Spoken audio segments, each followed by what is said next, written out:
రుచి కలిగిన పీతల పులుసుని మరి తయారు చేసేసుకుందామా? హాయ్, హలో, నమస్తే. అందరూ ఎలా ఉన్నారు ఫ్రెండ్స్? బాగున్నారా? నేను కూడా చాలా బాగున్నాను. మీ అందరూ బాగోవాలని మనస్ఫూర్తిగా కోరుకుంటున్నాను.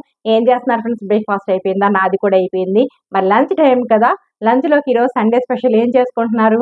మరి లంచ్లోకి కానీ సండే స్పెషల్ నేనైతే గనక పీతల పులుసు అండి. చూసారు కదా, పీతల పులుసు. మరి ఇప్పుడు వర్షం పడుతుంది కదా, ఈ వర్షాలు పడేటప్పుడు పీతల పులుసు కోల్డ్ కాఫ్ అంటే దగ్గు జలుబు అలాంటివి వస్తాయి కదా, అలాంటప్పుడు పీతలు తిన్నట్టయితే కనుక రిలీఫ్ ఇస్తుందట మన పెద్దవాళ్ళు చెప్తా ఉంటారు. మరి పీతల పులుసు ఎలా పెట్టేసుకోవాలో చూపించేస్తాను. మరి టేస్టీగా సింపుల్గా వచ్చేసింది మనకి. చూడండి ఫ్రెండ్స్, పీతలండి, గట్టి పీతల్ని తీసుకున్నాను. చూడండి, శుభ్రంగా కడుక్కొని 4-5 సార్లు నీట్గా వాటర్ లేకుండా కడుక్కొని ఇలా పెట్టేసుకున్నామండి. పీతలు తినడం మూలంగా మంచి కాల్షియం అండి, బోన్ స్ట్రాంగ్ అవుతుంది. మరి పీతలు రెగ్యులర్గా తిన్నట్టయితే కనుక చక్కగా ఇందులో కాల్షియం ఉంటుంది కదా. దీని నిండా గుజ్జు ఉంటుంది కాబట్టి ఇదేనండి, చాలా టేస్టీగా ఉంటుంది. మరి తయారు చేసేసుకుందామా పీతల పులుసు? ఇది శుభ్రం చేసుకున్నాం కదా, పక్కన పెట్టేసుకుందాం. పీతల పులుసులోకి మసాలాలు తయారు చేసుకుందామండి. 2 పెద్ద సైజు ఉల్లిపాయలు ఇలా కోసుకొని ఉల్లిపాయ ముక్కల్ని ఇలా వేసేసుకుందాం. మిక్సీ జార్ తీసుకొని, అలాగే చూడండి ఈ సైజు 2 ఇంచులకి పైనే అల్లం ముక్క, అలాగే ఇదిగో ఒక వెల్లుల్లి వేసేసుకుందామండి. ఇందులోను చిన్న సైజు వెల్లుల్లిపాయ అండి. ఇప్పుడు 1 టేబుల్ స్పూను జీలకర్ర, 1 టీ స్పూను ధనియాలు, అలాగే చిన్న చెక్క, 3 లవంగాయలు, 2 యాలకులనండి వేసేసుకొని చక్కగా అన్నీ కలిపి పేస్ట్ చేసేసుకొని వస్తాను. మరి ఉల్లిపాయ మసాలా అన్నీ పేస్ట్ చేసేసుకున్నామండి, పక్కన పెట్టేసుకుందాం. ఇది ఇప్పుడు చింతపండు అండి, 80 గ్రాముల చింతపండు తీసుకొని వాటర్ వేసుకొని 1/2 లీటర్ వాటర్ వేసుకొని నానబెట్టుకుందాం. 80 నుంచి 90 గ్రాములు పడుతుందండి చింతపండు పీతల పులుసులోకి. నానబెట్టేసుకున్నామండి చింతపండుని. స్టవ్ వెలిగించుకున్నానండి. ఇదిగో మట్టి దాకని తీసుకున్నాను. మట్టి దాకలో పీతల పులుసు అనమాట. ఇదిగోండి, ఒక 6 టేబుల్ స్పూన్స్ ఆయిల్ వేసుకుందాం. కొంచెం ఆయిల్ ఎక్కువే పడుతుందండి పీతల పులుసుకి. ఆయిల్ వేడయిందండి.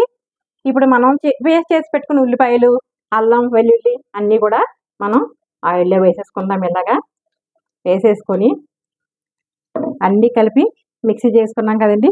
ఇదిగో చక్కగా మనం వేయించేసుకుందాం. ఇలా చాలా రుచిగా ఉంటుందండి.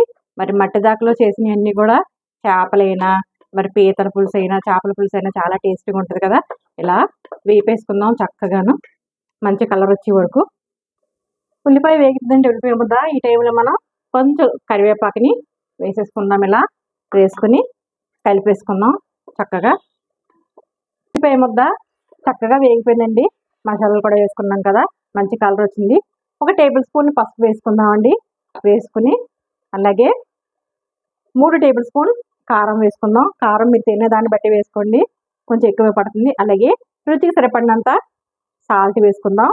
వేసుకొని చక్కగా కలిపేసుకుందామండి. ఇలా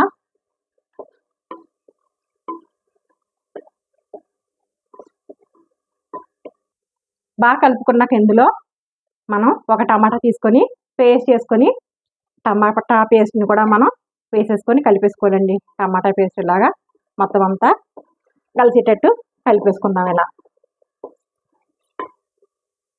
ఇప్పుడు మనం పీతలను వేసుకోవాలండి.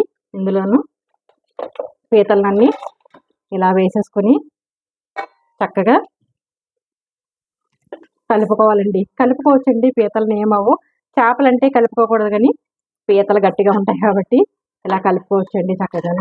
ఎందుకంటే ఉప్పు కారం అంతా కూడా మరి పీతల్లోకి వెళ్ళాలి కదా, గుజ్జులోకి. అదిని ఇలా కలిపేసుకుని చక్కగా చింతపండు నానబెట్టుకున్నాం కదండి. ఇగో చింతపండు రసాన్ని తీసి పెట్టుకున్నాం. 15 ml వాటర్ వేసుకుని నానబెట్టుకున్నాం కదా. అలాగే కొంచెం ఇంకా ఎక్స్ట్రా కూడా వాటర్ వేసుకోవాలండి, పులుసు కదా మరి ఎక్స్ట్రా వాటర్ కూడా పడుతుంది. ఇగో ఇలా వేసేసుకుందాం. మొత్తం ఇలా వేసేసుకున్నాం కదండి.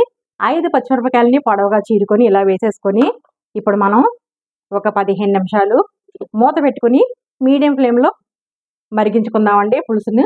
15 నిమిషాల్లో మనకు అయిపోతుంది. చూద్దామండి మన పీతల పులుసు 10 నిమిషాలు ఏంటి ఎదుగో మరుగుతుంది కదా. ఈ టైంలో మనం ఉప్పు కారాలు చెక్ చేసుకుందామండి. ఉప్పు కారం సరిపోయింది లేదా దాన్ని బట్టి చెక్ చేసుకొని ఒకవేళ సరిపోకపోతే ఈ టైంలోనే వేసుకుందాం. నాకైతే కరెక్ట్గా సరిపోయినాయండి ఉప్పు కారాలు. మనం మూత పెట్టేసుకుందాం, మళ్ళీ ఒక 5 నిమిషాలు మరిగించుకుందాం. ఇంకా ఒకసారి ఓపెన్ చేసుకుందామండి. మన పీతల పులుసు ఓపెన్ చేసుకున్నాం కదా, దగ్గరికి అయిపోతుంది. ఈ టైంలో మనం కొంచెం కొత్తిమీరని వేసేసుకుందామండి. ఇలా వేసేసుకొని అలాగే ఎండు కొబ్బరి పొడి అండి 1 టేబుల్ స్పూను వేసుకున్నట్టయితే కనుక చాలా రుచిగా ఉంటుందన్నమాట. ఒకసారి మీరు కూడా ఇలా ట్రై చేయండి. ఒక్క నిమిషం ఉన్నాక మనం స్టవ్ ఆఫ్ చేసేసుకుందాం పులుసుని. ఇదిగోనండి గుమగుమలు ఆడిపోతుంది, గుమగుమలు ఆడిపోయి మంచి సువాసన వచ్చేస్తుంది పీతల పులుసు. మరి స్టవ్ ఆఫ్ చేసుకుందాం. గుమగుమలాడే పీతల పులుసు రెడీ. స్టవ్ ఆఫ్ చేసుకుందాం. పీతల పులుసు మరి స్టవ్ ఆఫ్ చేసుకున్నాం. అయినా కానీ మట్టి దాకలో మరి ఇంకా హీట్ మీద ఉన్నట్టుగా అలా మరుగుతుంటూ ఉంటుందండి. మరి మట్టి దాకా స్పెషాలిటీ అదే కదా. మరి డిష్ అవుట్ చేసుకోరండి, చాలా టేస్టీగా ఉంటుంది. నేను డిష్ అవుట్ చేయలేదు, ఈ మట్టి దాకలో ఉంచేసాను అనమాట. చూడండి, చూపిస్తున్నాను. చాలా రుచిగా ఉంటుంది, మరి చాలా టేస్టీగా ఉంటుంది. వర్షం పడుతుంది బయట, మరి చల్లగా ఉంది కాబట్టి వాతావరణం. వేడి వేడి పీతల పులుసు వేసుకొని తింటే సూపర్గా ఉంటుందండి. చాలా టేస్టీగా ఉంటుంది. దీనిండే కాల్షియం ఉంది కాబట్టి మన ఎముకలకి స్ట్రాంగ్నెస్ ఇస్తుంది అనమాట పీతల రెగ్యులర్గా తిన్నట్టయితే కనుక. మరి మీరు కూడా ఇలాగే తయారు చేసుకోండి. మీకు ఎలా కుదిరితే కామెంట్ సెక్షన్లో పెట్టండి. అందుకన్నా ముందు ఫస్ట్ టైం కనుక నా ఛానల్ చూసినట్టయితే లైక్ చేయండి, షేర్ చేయండి, సబ్స్క్రైబ్ చేసుకోండి ఫ్రెండ్స్. పక్కన బెల్ సింబల్ టచ్ చేయండి. ఆల్ అని వస్తుంది. ఆల్ కూడా టచ్ చేసినట్టయితే నేను పెట్టిన ప్రతి వీడియో నోటిఫికేషన్ రూపంలో వస్తుంది.